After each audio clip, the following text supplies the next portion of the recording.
Dans la partie est de la République démocratique du Congo, dans la ville de Goma où je suis en train de présenter cette émission Libre Opinion, les faiseurs de morts n'ont pas encore dit leur dernier mot. Une insécurité grandissante s'installe en ville du Goma.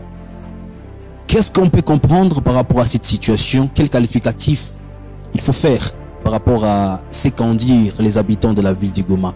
Il y a beaucoup de militaires qui sont là, beaucoup de policiers qui sont là, mais ils ne sont pas bien accompagnés. Parce qu'il arrive des fois aussi qu'eux-mêmes soient aussi démoralisés sur le terrain compte tenu du contexte qu'ils traversent. Maintenant, au niveau des quartiers aussi, essayer d'impliquer les jeunes. Chaque jour, presque, on compte des décès ou des blessés par balle.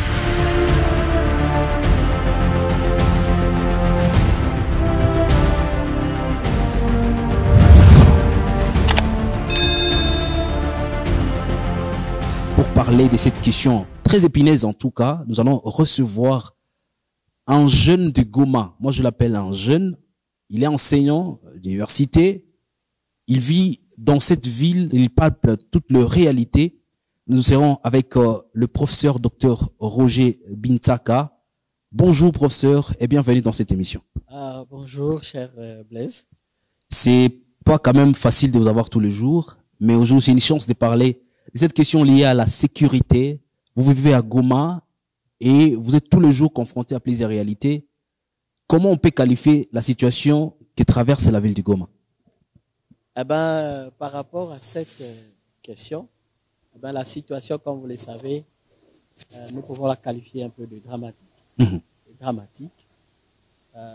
Chaque jour, presque, on compte des décès ou des blessés par balle.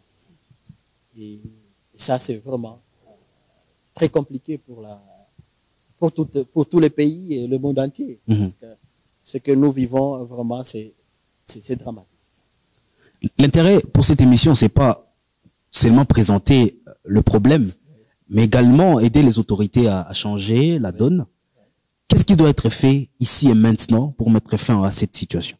Peut-être moi, avant d'en arriver là, je voudrais peut-être qu'on trace un peu l'historique. Volontiers. De cela.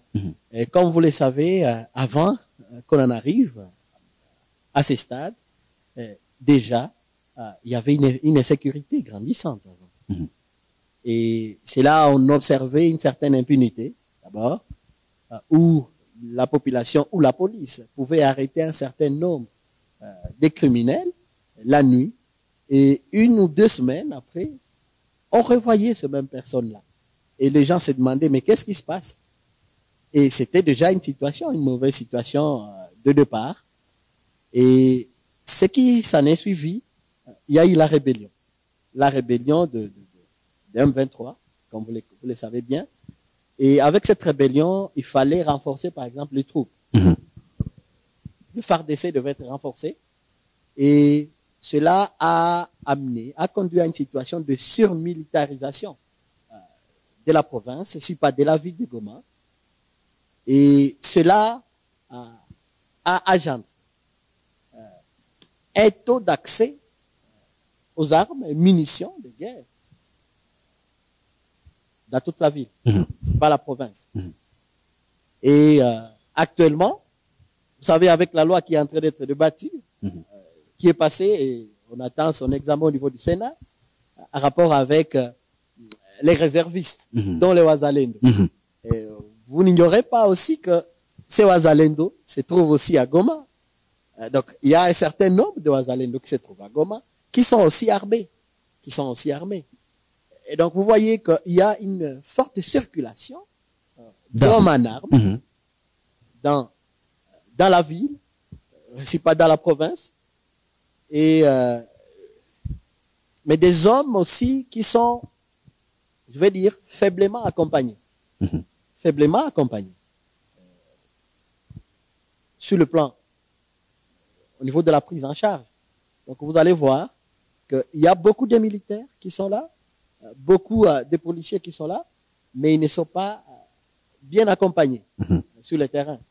Et la conséquence est que les uns et les autres s'apprennent peut-être à la population pour essayer de trouver de quoi vivre. Et cela entraîne cette situation d'insécurité que nous sommes en train de traverser. Vous voyez, cette situation s'ajoute à la fameuse situation des 40 voleurs que nous avons aussi traversés. Et voilà, mais maintenant, que faire face à ça? Donc, c'est ça votre préoccupation. Avant de dire que faire, parce que vous parlez également des origines de cette insécurité, à la question de savoir qui tue vraiment à Goma, quelle réponse vous pouvez donner? Qui tue vraiment à Goma, c'est vraiment complexe. Je parlais des taux d'accès aux armes et aux munitions au niveau de la ville par je ne sais pas, donc je ne saurais pas préciser qui tue parce que là c'est un domaine, un autre domaine de la justice qui doit dire c'est lui qui a tué. Et donc pour le moment, nous pouvons dire qu'il y a un taux d'accès à ces munitions et les gens tombant sur ces armes, sur des munitions de guerre, il y a ceux qui peuvent les utiliser pour autre chose. Parce que si les munitions sont là, c'est pour venir faire la guerre et non pas pour tuer la population, par exemple. Alors, il y a cette insécurité qui est là. Et l'auteur de l'insécurité, c'est qui? Est-ce qu'à ce niveau, vous voulez faire un lien de la résurgence de la guerre du 1-23 à la situation vécue à Goma aujourd'hui? Oui, je suis en train de faire un lien dans ce sens-là. Parce qu'avant, on connaissait une situation.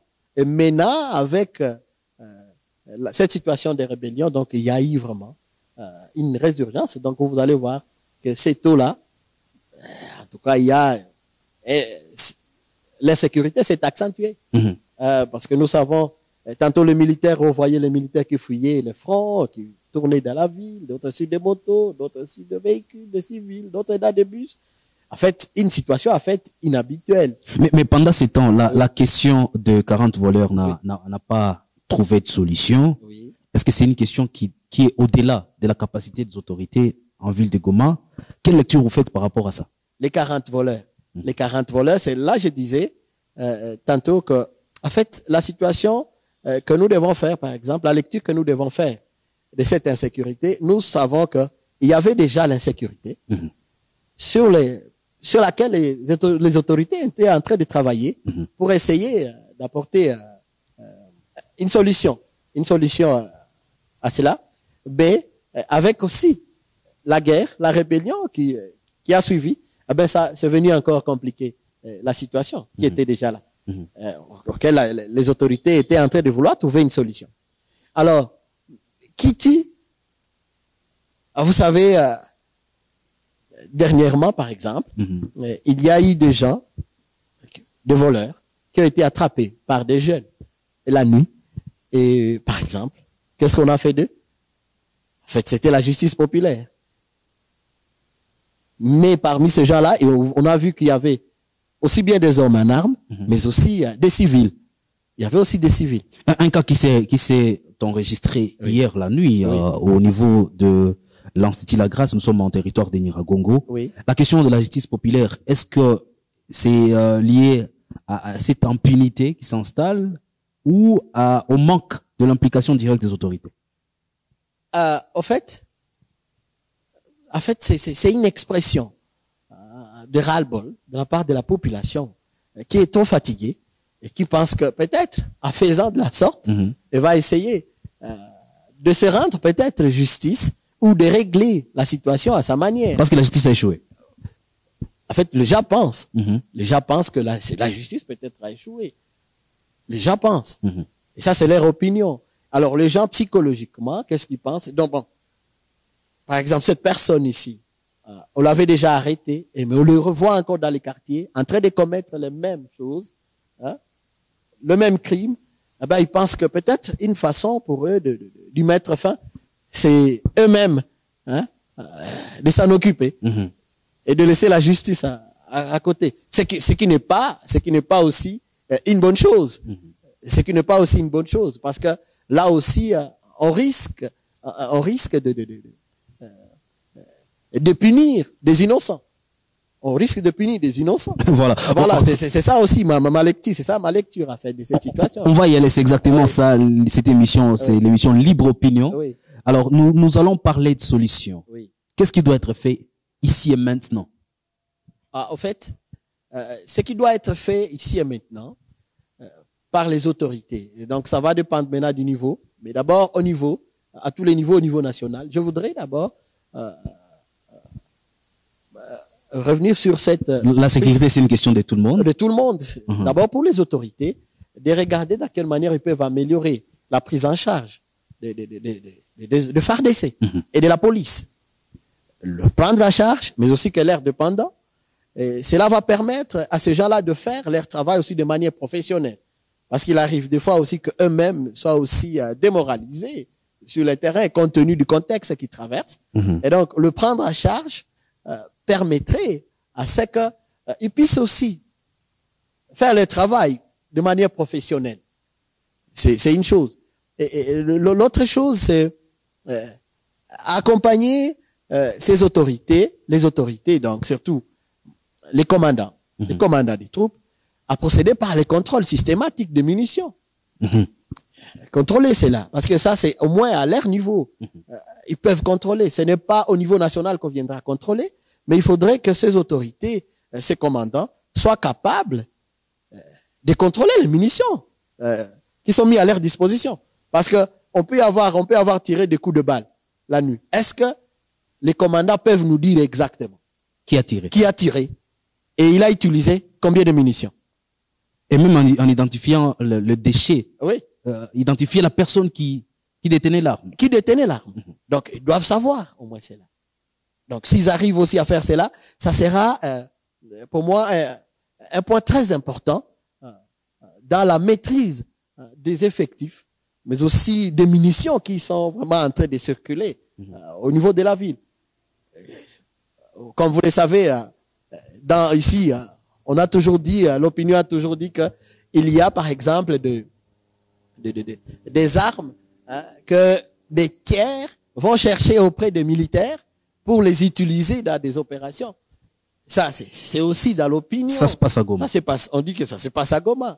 C'est dans l'opinion. Mais alors, moi, je pense que si on arrive à contrôler, donc les autorités des différentes unités arrivent à contrôler au moins les munitions qui sont mises à leur disposition, au moins, on peut essayer de faire une sorte de traçabilité de qui a fait quoi, la nuit avec quoi. Parce que ces mêmes gens utilisent ces armes-là, le jour, et vous les voyez que c'est tel qui porte, et à 18h, à 19h, vous voyez que c'est lui qui est en train de tirer. Vous observez, il est en train de tirer, peut-être pour sauver une situation.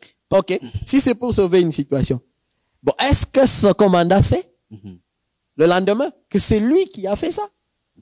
Donc, en fait, ce genre de contrôle peut permettre à ce qu'il y ait une certaine accalmie à un niveau donné. Je dis bien à un niveau donné. Ils auront peut-être la chance de nous suivre parce que nous sommes en train de traverser les dernières minutes de cette émission. Oui. Les habitants de la ville de Goma, quel comportement il faut adopter? Peut-être si vous permettez, Blaise, j'aimerais revenir sur un autre aspect. Un autre aspect peut-être, c'est l'organisation de patrouilles mixtes, de patrouilles mixtes que nous voyons, qui sont déjà en cours avec le FARDC, la police, ça c'est en cours. Maintenant, au niveau des quartiers aussi, essayer d'impliquer les jeunes. Les jeunes, je vois dans certains quartiers, par exemple en Docho, il y a certaines avenues où les jeunes s'organisent pour essayer de se joindre un peu à la police. Et ça marche. Et ça marche. Et donc, essayer de renforcer ces processus-là, qui est déjà en cours, et essayer de voir dans quelle mesure on peut impliquer ces jeunes-là pour essayer de restaurer un peu la sécurité dans les milieux. Parce que vous savez, ces jeunes connaissent leur quartier mieux que personne. Et donc, si on les impliquait, ça peut être aussi des solutions, à mon avis. Et je parlais de cette question. Oui. Quel message il faut adresser à la population? Oui. Le message adressé à la population, il faudra qu'elle sache que la sécurité, c'est la question de tout le monde. C'est tout le monde. Si vous pensez qu'il y aura quelqu'un qui viendra le faire à votre place, eh ben, c'est vous tromper. Et parce que la police ne peut venir que lorsqu'elle a été alertée. Le FARDC ne peut venir que lorsque ils ont été alertés. Et si personne ne le fait, et donc n'alerte personne, il y aura rien. Il y aura rien. Mais entre-temps aussi, il faudra que les autorités aussi aient vraiment soient attentifs aux alertes de la population, parce qu'il arrive des fois que la population fasse des alertes sans trouver une suite à leur alerte.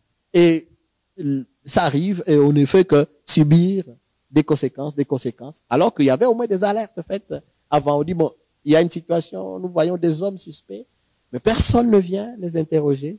Et la population, ce n'est plus le rôle de la population. Si elle a fait aussi son travail, donc il faudrait que chacun fasse son travail et surtout que la population soit attentive à ce qui se passe par rapport aux hommes qui portent les armes. Parce qu'on a dit, il y a beaucoup de militaires, mais on peut penser que c'est un militaire alors qu'il ne l'est pas. C'est un civil, mais qui porte une arme. Il faudra prêter donc attention pour cela. Il est difficile de finir un tel sujet dans 10 bonnes minutes. Mais en tout cas, nous avons eu le point de vue de notre invité dans cette émission, le professeur docteur Roger Bintsaka, qui a répondu présent à notre invitation. Merci beaucoup d'avoir été. Merci beaucoup à l'émission, donc, de m'avoir invité pour parler de cette question épineuse. Mesdames et messieurs, fin de cette émission. On se retrouve très prochainement pour un autre numéro.